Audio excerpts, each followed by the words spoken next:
So Mateusz, sorry, Yeah. you're in Belgrade. Yes.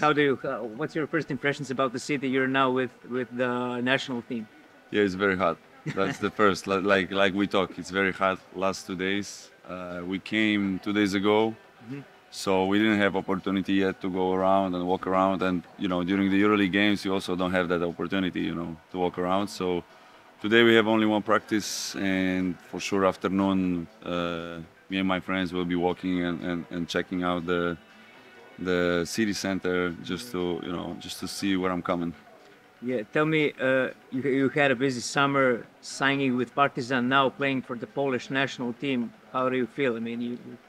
I mean, It's beginning. We just played yesterday with Serbia. That was our third preparation game.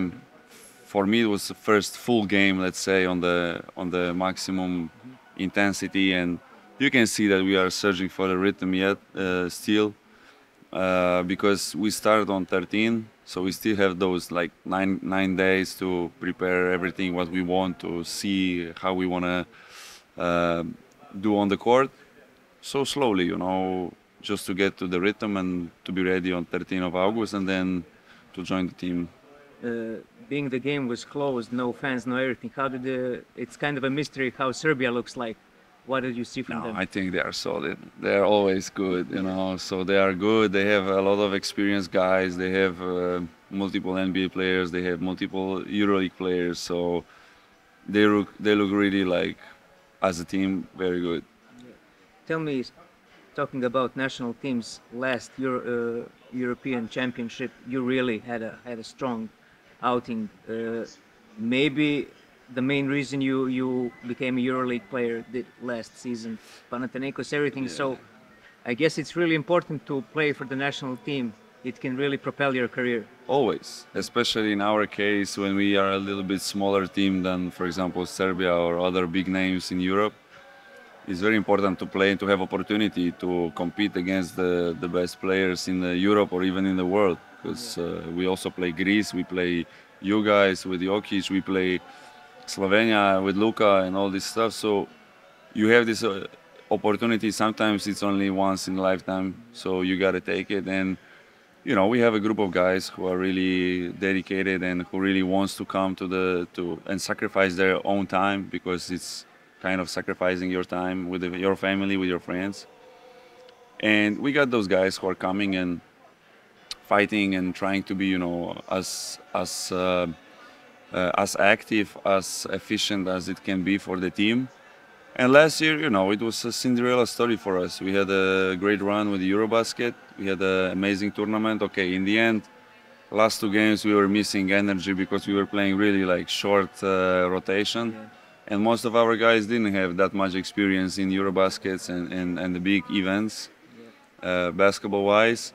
So, we were even talking about the France because we lost very badly with the France in a semifinal. Like, France plays semifinal, quarterfinal, or final every year. Yeah. And we did it after 60 years, So it's very difficult to expect any other outcome. But okay, it's a great, like I said, great experience for us. We will have much more games to come. Now we are focusing on the pre-qualification to Olympics. That's the only tournament I didn't play with my team, and that will be like, dream come true for us. It was kind of a strange story last summer. You were going to Italy, and then all of a sudden Panathinaikos calls and you end up in Greece. How did that happen? Yeah, it's just because Eurobasket, Before Eurobasket, I had some problems, the Russia situation, then different aspects, personally and all this stuff. So I didn't have an opportunity to sign in the beginning with EuroLeague. Yeah. And then I was talking with my agent, and he said, like, okay, stay for the Eurobasket, and then we will see. But I wanted to have a clear mind, and I was pushing him to sign some open contract. Mm-hmm. That's how I end up in Reggio Emilia.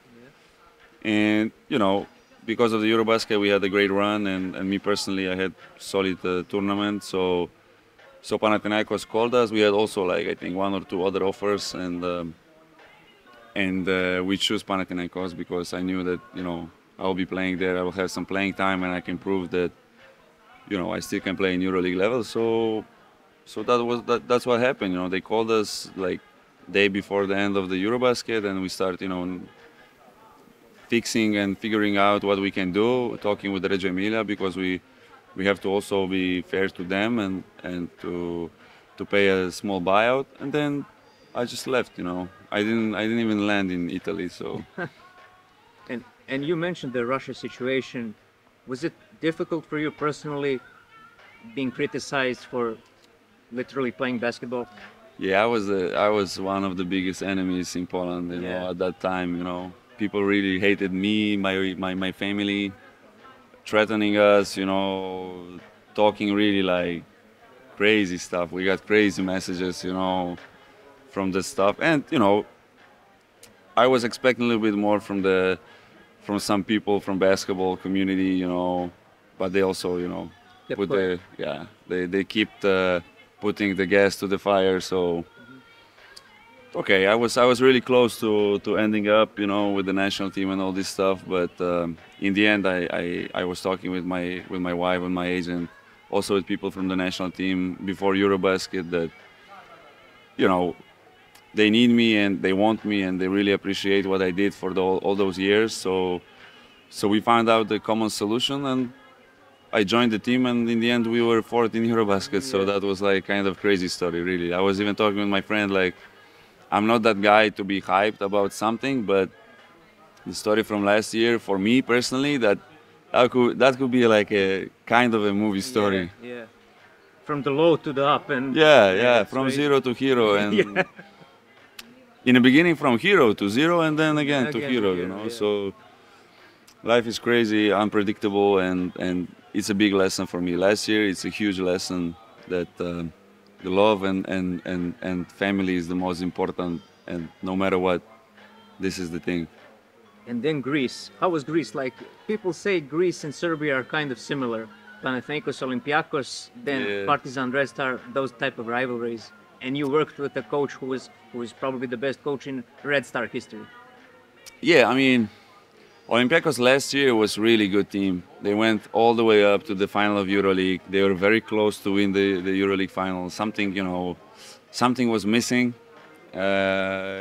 in their game in the end, but they are one of the top EuroLeague teams, European teams during the last season, and everybody was telling that. So we as a Panathinaikos, we had rebuilding time or whatever, however you want to call it. And it was difficult, to compete against them. We only won one game during the whole season against them, which was for sure not satisfying for our fans, for Panathinaikos fans.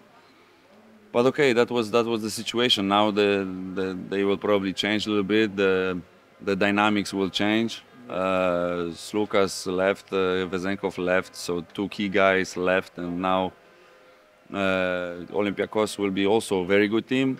But when you look on the Panathinaikos, they also made a great reinforcements, and they changed totally the team. They signed new GM, new coach, new players, and I think it's going to be very interesting to see how this will look like. The rivalry will look like. So, yeah, Greece living wise was perfect. I was really happy living wise. Also, my wife was really happy. Nice weather, great food, Yeah. good people around. But yeah, we were missing this basketball part to be a little bit better, let's say. And you were a summer for you.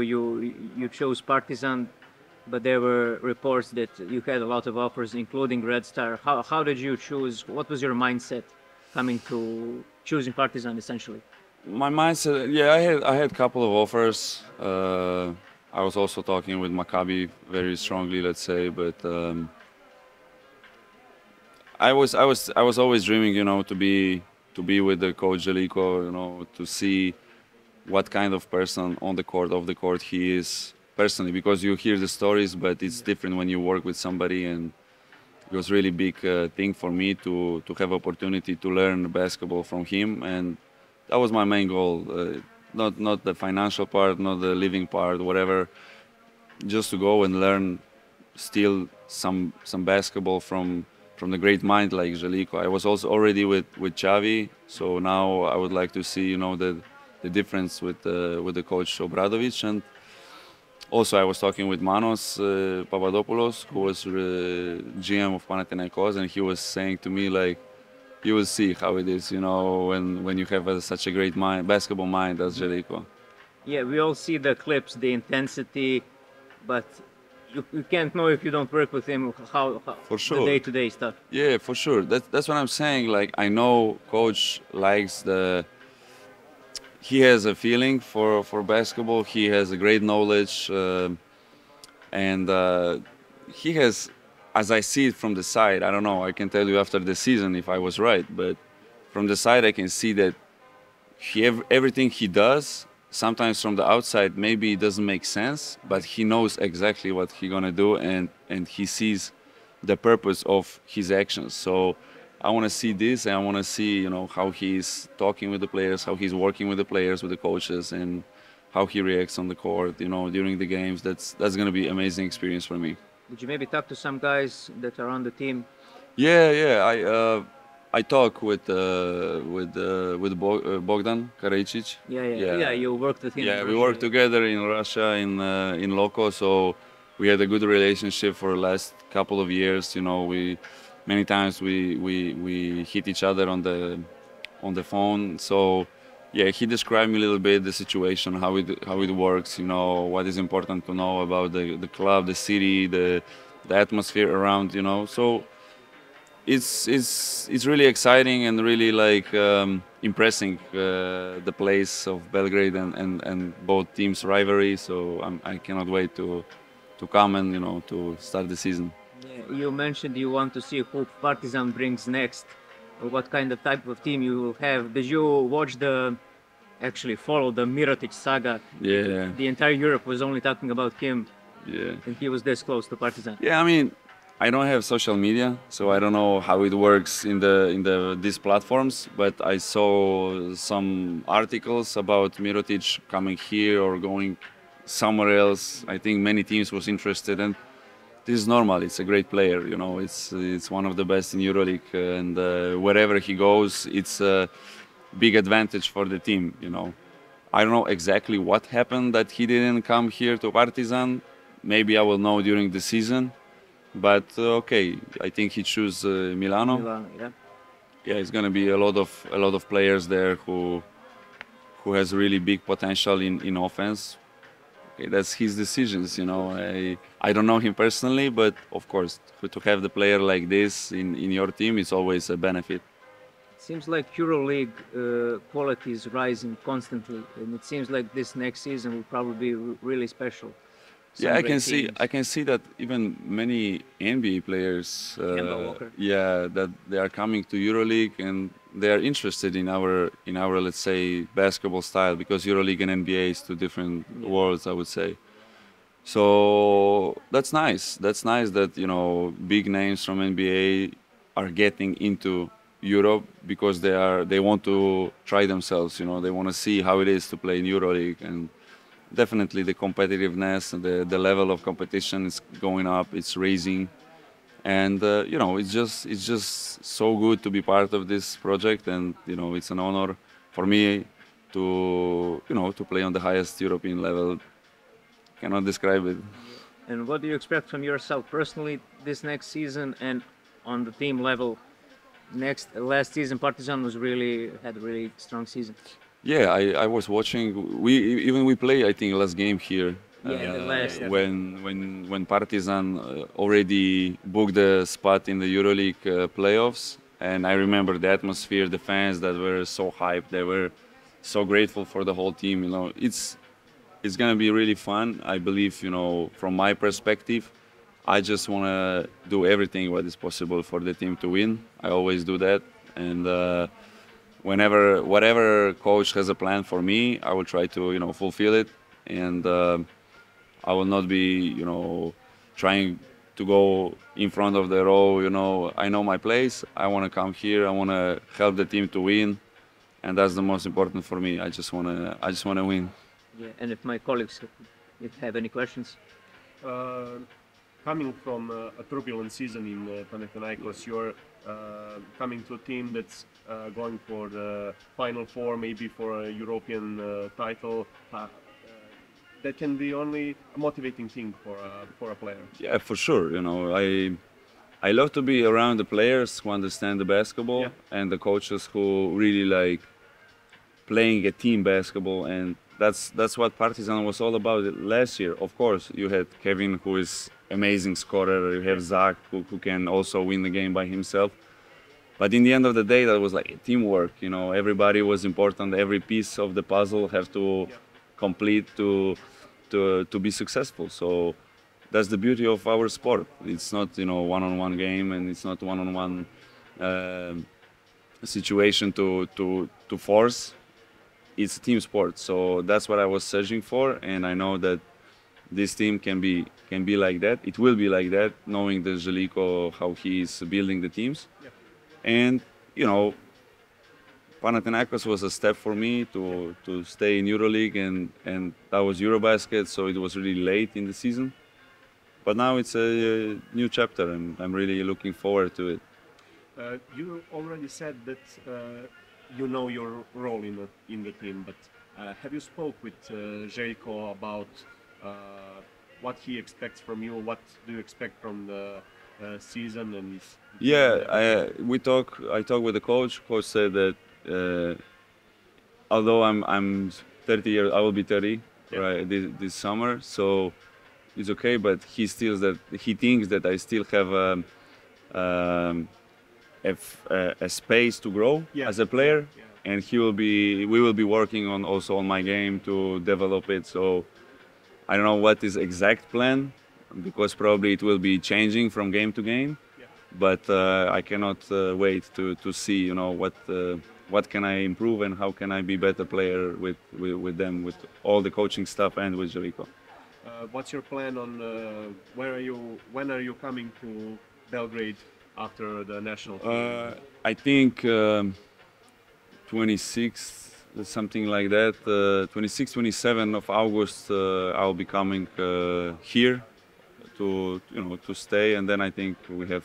I don't know if you guys know the schedule of Partizan or not. Yeah. I think we go some preparation, a couple of days. Yeah, some tournaments. I know we will fly to Athens, I think, for the tournament. So you know, I'll be here in the end of August and ready to go. Okay, for the end, will you cheer for Serbia on Mundo Basket? Of course, of course. We are not playing there, so I will cheer for Serbia. Now, you know, I'm part of this community, I'm part of this country, so for sure. And I believe Serbia has a chance. You know, they're looking good as a team. Okay, thank you very much. Thank you, guys. Great.